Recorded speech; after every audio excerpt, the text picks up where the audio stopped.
وذلك أن الدين هو تقليد راسخ في القرية وجزء من هويتها الروحية. ولذلك فإن الطفل أوجلان التلميذ الذكي والملتزم في مدرسته كان بالمثل حريصا على الذكاء والالتزام في حياته الاجتماعية أيضا.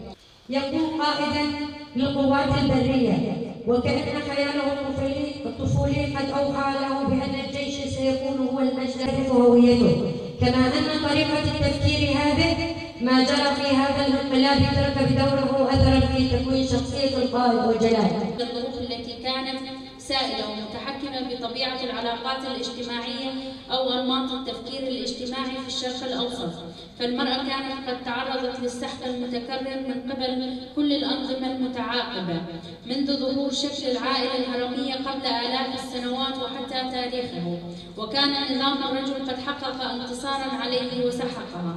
وصلت المرأة بحد ذاتها إلى الإقناع والتكيف ما آلت إليه حالها الآن، وذلك بالتواصل وبناء العلاقات.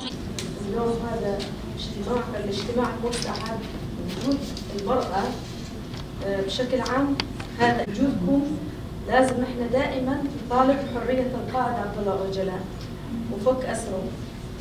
بساعة واستعد مسؤول يرمز في ذلك اليوم لعقد مؤتمر صحفي خاص في أنقرة لإعلان نتائج عملية التفجير، ولكن العملية تباءت بالفشل، لقد استخلعت الأشجار من جذورها على بعد كيلومتر واحد.